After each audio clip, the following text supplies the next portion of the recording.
meus queridos alunos, aqui é o Wesley, professor de História. Nós vamos falar sobre o surgimento do ser humano na América, como ele chegou aqui. E esta é uma aula para a semana 4, para o PET 2, o sexto ano. Então, preste bastante atenção, porque vai ter bastante informações importantes para que você realize as atividades dessa semana. Vamos observar este mapa. Este é um mapa que está, inclusive, no livro Vontade de Saber, que é o livro que nós usamos normalmente no ensino presencial.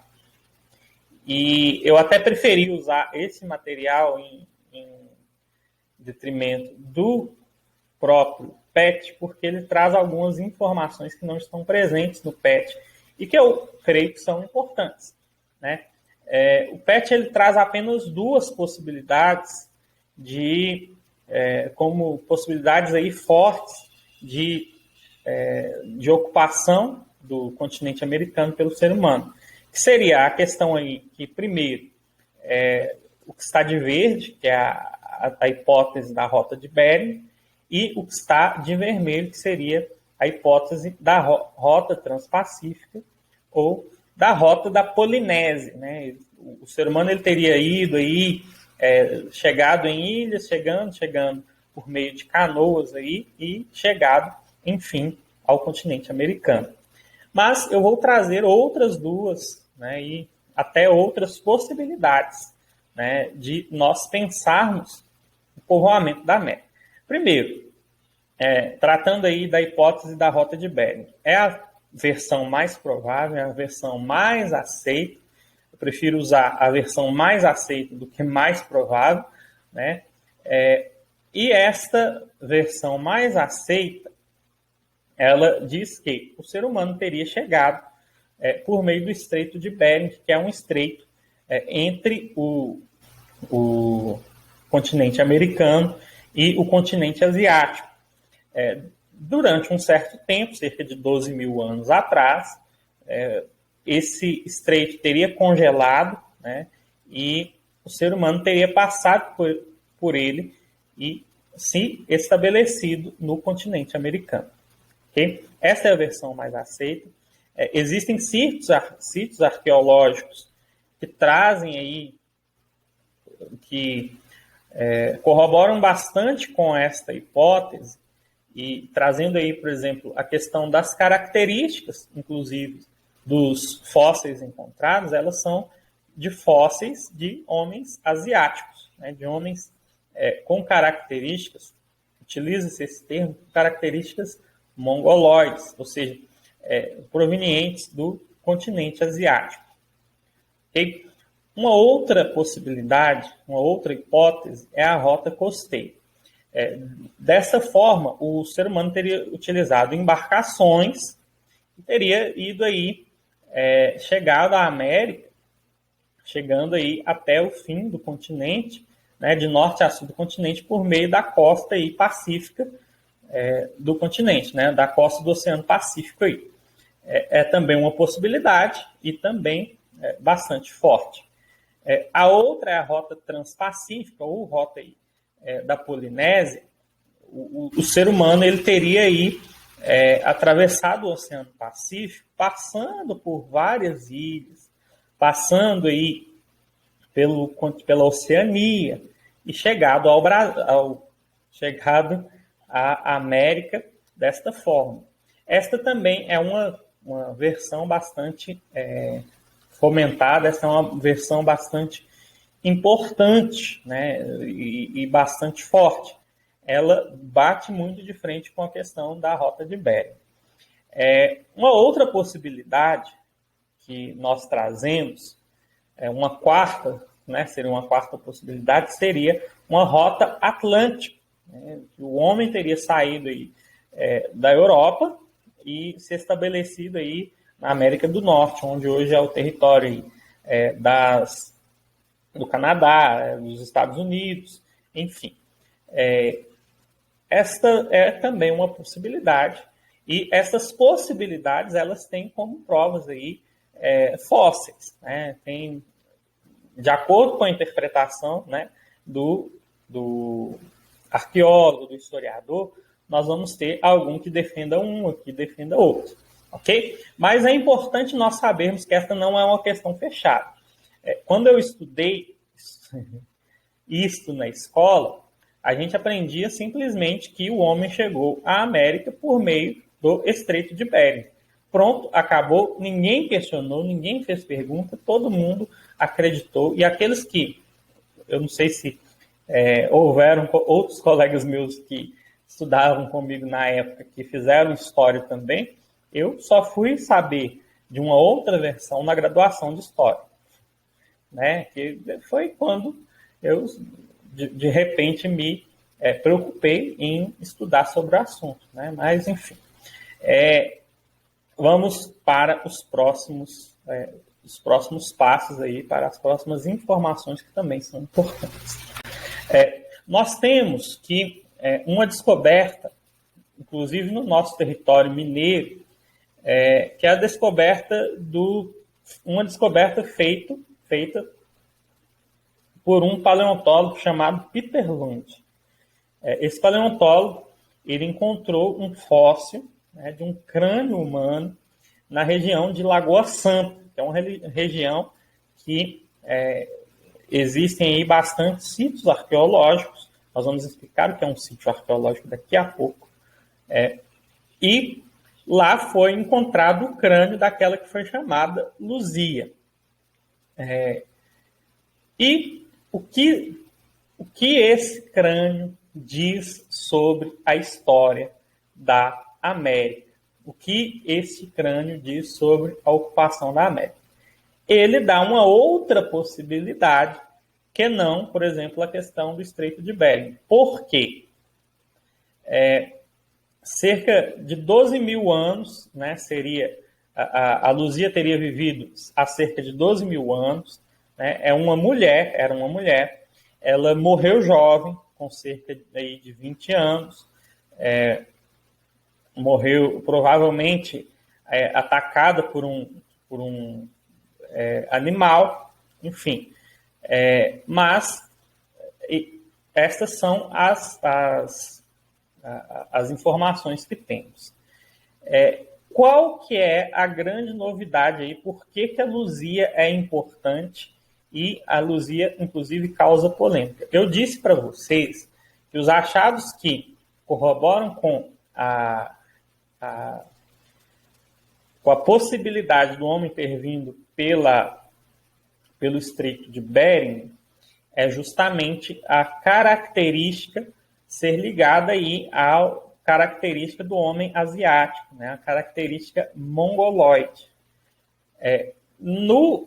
O crânio da Luzia, e nós vamos vendo aí uma reconstituição, eu coloquei uma reconstituição para vocês, é um crânio negroide, que se aproxima das populações africanas e das populações aborígenes da Oceania.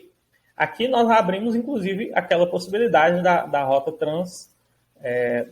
rota transpacífica.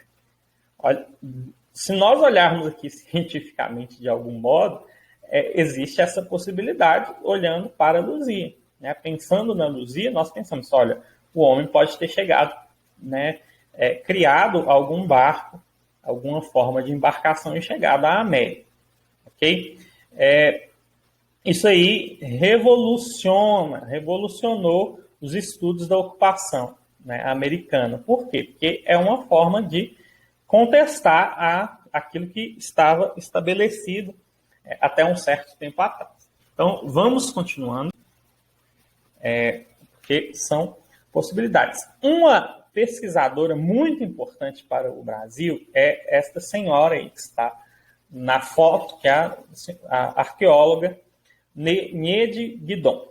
Ela fez pesquisas, né, em sítios arqueológicos do Parque Nacional da Serra da Capivara. Esse Parque Nacional da Serra da Capivara, inclusive, foi criado, né, por insistência dessa mulher, por insistência dela, que permitiu o desenvolvimento de uma teoria segundo a qual o homem teria chegado à América, prestem atenção, ele teria vindo da África para a América pelo Oceano Atlântico. Então, se nós pudéssemos colocar esta possibilidade no mapa, seria uma quinta possibilidade. Na região de São Raimundo Nonato, foram encontrados artefatos. É importante nós dizermos que não foram encontrados fósseis. E isso trazia aí uma grande dúvida, inclusive, e, entre aspas, enfraquecia os argumentos dessa arqueóloga brasileira em relação aos arqueólogos aí de outros países, mas nós temos aí comprovações de que existiam aí artefatos produzidos por seres humanos. Isso já foi comprovado. Datados, e olha só, nós estávamos falando aí no primeiro mapa de teorias que vão até mais ou menos 15 mil anos atrás, né, de o homem ter chegado ao continente americano há cerca de 15 mil anos atrás. O que a Anie de Guidon traz com estes artefatos que foram encontrados, produzidos por seres humanos, fogueiras que foram produzidas por seres humanos, é de 33 a 58 mil anos atrás. Então, de uma época muito mais distante. Então, o ser humano teria chegado ao continente americano por meio de pequenas embarcações, tendo atravessado o Atlântico, vindos à África. A Luzia traz bastante sentido, se nós tentarmos aí combinar com os estudos da Anie de Guidon. É interessante a gente observar, trazendo aí que não é uma questão fechada, né? Não é uma questão aí que é consolidada entre os arqueólogos, entre os cientistas, e é uma coisa que cabe muita discussão, né? Eu creio que é um erro colocar, por exemplo, a questão do Estreito de Bering como algo plenamente estabelecido, sendo que os dados da realidade dizem que podem ter ocorrido alguma coisa diferente. Eu não consegui achar uma citação que tinha da Anie de Guidon, mas ela traz algo muito belíssimo, que ela colocava assim, como que a gente não pode duvidar do ser humano. A gente acreditar simplesmente que o ser humano, por um acaso, atravessou uma ponte de gelo e chegou ao continente americano correndo atrás de comida, é reduzir demais a capacidade do ser humano, né? Por que não acreditar que um ser humano teria produzido um barco e teria atravessado o oceano, que teria chegado aí a ilhas, chegado aí aos continentes e chegado, por fim, ao continente americano, porque ele é plenamente capaz de fazer isso. Então, o Homo sapiens ele é plenamente capaz de fazer esse tipo de coisa, de desenvolver esse tipo de técnica. Então, era algo muito possível. Ok? Vamos passar para frente. E eu já disse aí do trabalho da Anie de Guidon, que é bastante importante, que traz algo bastante novo, uma novidade muito boa para os estudos da ocupação do ser humano, da ocupação da América pelo ser humano, mas nós vamos tratar um pouco da arqueologia como ciência. Ela é uma ciência aí que foi trazida aí, né, criada por historiadores, inclusive,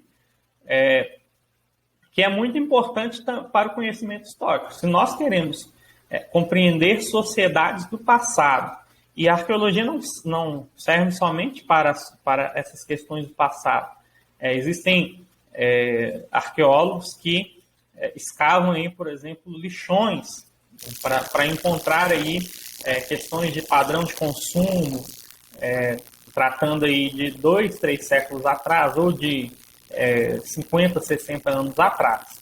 Então, a arqueologia ela também trabalha com coisas mais recentes, mas trazendo aí, principalmente por essas questões mais antigas, nós temos o trabalho do arqueólogo, que é responsável por analisar fósseis humanos e seus vestígios. Então, basicamente, o que o arqueólogo faz é analisar os ossos, os fósseis humanos e aquilo que ele fez, aquilo que ele produzia. Okay? Vestígios, ferramentas, possivelmente roupas, possivelmente aí colares, arco, flecha, esse tipo de coisa. Okay? Utilizam uma série de análises físicas e químicas para determinar a datação mais exata de quando os primeiros habitantes do Brasil viveram. Né? Isso aí são os arqueólogos brasileiros, mas também de uma forma geral. O ser humano de uma forma geral. Né? Como o ser humano vivia há tantos milhares de anos atrás. Então, isso é trabalho de um arqueólogo. Né? Os locais onde são encontrados fósseis humanos são chamados de sítios arqueológicos. Então, nós perguntamos o que é um sítio arqueológico, que são os lugares em que são encontrados fósseis humanos. No Brasil existem vários deles. O Parque Nacional da Serra da Capivara, né, importante aí para Neide Guidon, no Piauí. A Pedra do Ingá, na Paraíba. Sítios arqueológicos das missões jesuítas do Brasil, no Rio Grande do Sul, o Parque Arqueológico do Solstício, no Amapá, no norte no país aí, Parque Nacional do Catimbau, em Pernambuco, Pedra Pintada, em Roraima, e nós temos aqui em Minas Gerais, Lagoa Santa, onde foi encontrada a Luzia, e nós temos sítios arqueológicos na região de Minas Gerais também, que é bastante importante. Então, vamos para as atividades, né? Estão bastante tranquilos. Vocês vão responder na número 1 aí. Os primeiros seres humanos que chegaram no Brasil eram descendentes de... Aí, segundo este texto aí, está colocado. Então, aí está uma análise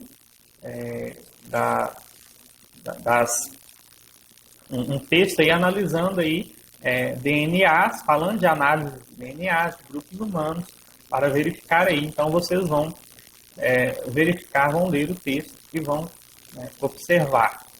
Ok? Vão responder corretamente aí. A número 2 trata aí do trabalho do arqueólogo.